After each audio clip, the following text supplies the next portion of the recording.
చాలామందిని అడగాలనుకున్నాను. మన వంటిల్లు ఉంటుంది. దాని పక్కనే మన దేవుని గుడి పెడతాం. చిన్న టెంపుల్ లాగా కట్టుకొని దేవుణ్ణి పూజిస్తుంటాం. ఈ పక్కన చికెను, మటను, ఫిష్, ప్రాన్స్ అన్నీ వండుతుంటాం. మళ్ళీ కాసేపటికొచ్చి ఇక్కడ దేవుడా నన్ను కాపాడని ఇక్కడే మొక్కుతుంటాం. ఇట్లాంటి చిన్న ఒక అడ్డుగోడ మాత్రమే ఉంటుంది, చిన్న గోడ. మరి నిజంగా ఇట్లా ఉంటే ఫలితం వస్తుందా? మంచి ప్రశ్న. చాలామంది ఇప్పుడు అపార్ట్మెంట్ కల్చర్ అయిపోయింది. అవును, అవకాశం లేకుండా పోయింది. అవును, ఈ అవకాశం లేకుండా పోవటం చేత వంటగదిలోనే ఆ కొంత స్పేస్ని తీసి అవును, మనం దేవుడి గదిగా తీసుకుంటున్నాం. కానీ ఇక్కడ మేజర్గా మనం చూస్తే ఒకటే పాయింట్ అండి. భగవంతుణ్ణి ఆరాధించాలంటే ఒక ప్రశాంతమైన వాతావరణం కలిగి ఉండాలి. ఓకే.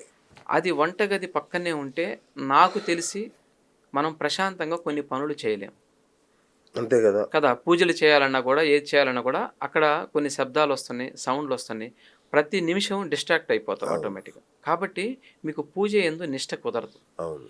కానీ అలా ఉన్నప్పుడు కూడా మీరు ఎలా చేసుకోవచ్చు? ఓకే. దీనికి మనకి అవకాశం ఎక్కడుంది? తెల్లవారుజామున 5 గంటలకు లేయి. ఓకే. లేదంటే కుదిరితే 4 గంటలకు లేయి. కాబట్టి ఈ సమయాల్లో నువ్వు పూజకు కేటాయించావు సమయాన్ని. ఓకే, మీ యజమాని, ఇంటి యజమాని ఎవరైతే ఉంటారో పూజకు కేటాయించారనుకోండి, ఎటువంటి ఇబ్బందులు లేకుండా మీకు ఆ పూజ నిర్విరామంగా చేసుకునేదానికి ఒక మంచి అవకాశం ఉంటుంది. అయితే అప్పుడు మీకు కాలం సహకరిస్తుంది, ఈ ప్రకృతి సహకరిస్తుంది. ఈ ప్రకృతి సహకరించడం ద్వారా మీరు చేసుకునే ఆ పూజకు ఫలితాలు వస్తాయి. కాబట్టి ఏ టైంలో పడితే ఆ టైంలో పూజలు చేయకండి. దానికి కొంత సమయం మనకి భగవంతుడు కేటాయించున్నాడు, మనకి శాస్త్రాలు చెప్పున్నాయి. కాబట్టి ఆ సమయాల్లో చేసుకోవటం చాలా ఉత్తమమైనది. పూర్తిగా సత్ఫలితాలు రావాలంటే మనకు ఆ సమయాన్ని తీసుకోవటం అనేది మంచి పాయింట్. ఓకే. అట్లాగే ఇంకోటి గురుగారు, చాలామంది అంటుంటారు, వాళ్ళు వండారా నేను తినను, వీళ్ళు వండారా నేను తినను, పలానా వాళ్ళు వండితేనే తింటాను, లేదంటే ఇట్లాంటి తేడాలు ఎందుకు గురుగారు? అంటే అంటే ముఖ్యంగా పూజలో ఉన్న సమయంలో కానీ వాటిల్లో కానీ ఇట్లా పలానా వాళ్ళు వండితేనే తినాలి అనే దానికి మనకు దానికి వచ్చే ఫలితానికి ఏమైనా సంబంధం ఉంటుందా? ఉంటుంది. ఓకే.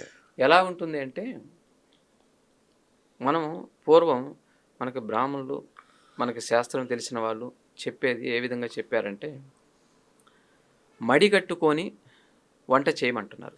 దేనికి మడిగట్టుకొని వంట చేయమంటున్నారు?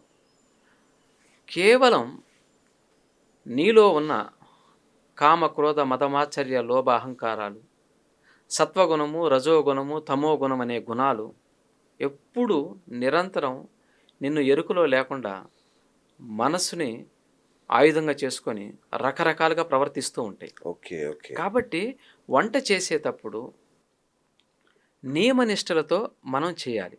ఎందుకు చేయాలి ఆ నియమనిష్టలు అంటే, మీరు తిన్న ప్రతి ఆహారం కూడా అది ప్రసాదంగా మారాలి. ప్రసాదంగా మారినప్పుడు మాత్రమే నీకు మంచి యోగ్యత కలుగుతుంది.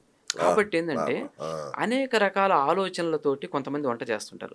మనం ఎందుకు ఇంట్లోనే చూస్తామండి, జనరల్గా ఇంట్లోనే చేస్తూ ఉంటారు. వాటి వల్ల ప్రయోజనం ఉండదు మనకి.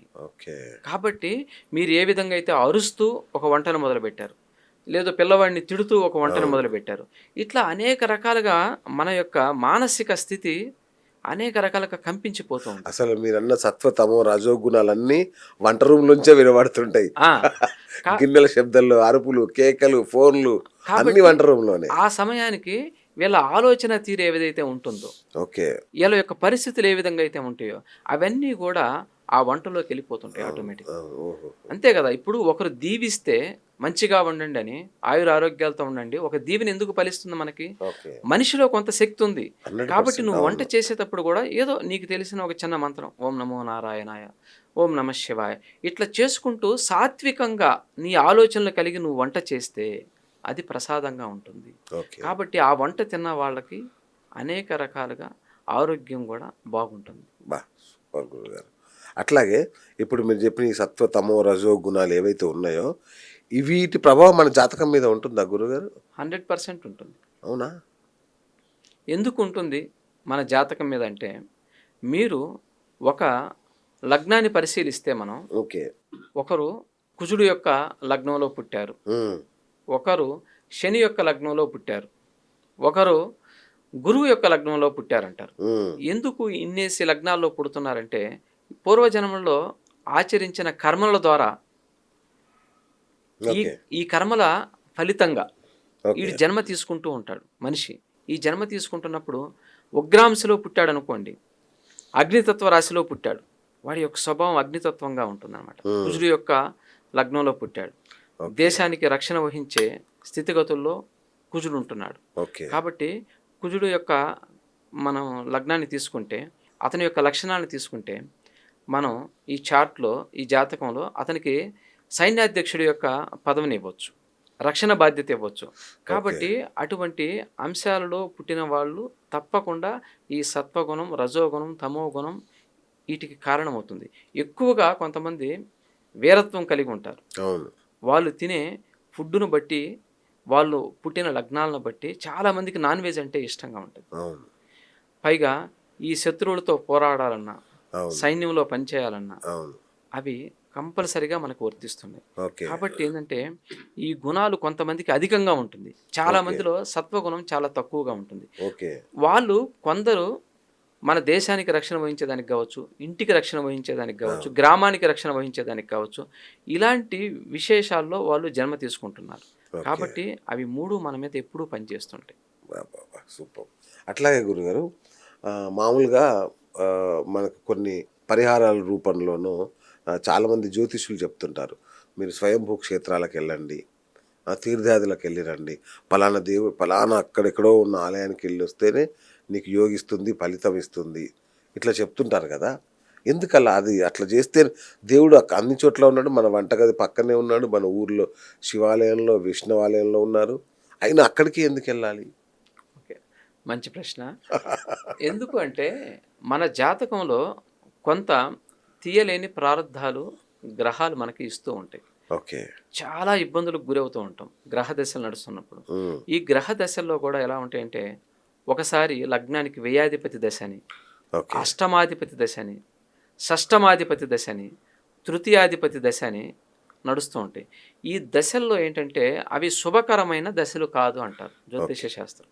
కాబట్టి ఈ శుభకరమైన దశలు మనకి లేనప్పుడు ఎటువంటి దేవాలయాల్లో మనం పూజలు చేయించుకుంటే మనకు మంచి ఫలితాలు వస్తున్నాయి, ఎటువంటి క్షేత్ర దర్శనం చేస్తే మనకి ఆయుర ఆరోగ్యాలు, ఐశ్వర్యం, సమృద్ధిగా ఉంటుంది, ఇబ్బందులు పడకుండా ఉంటాం అనేది ఏంటంటే తిరుమల ఉంది.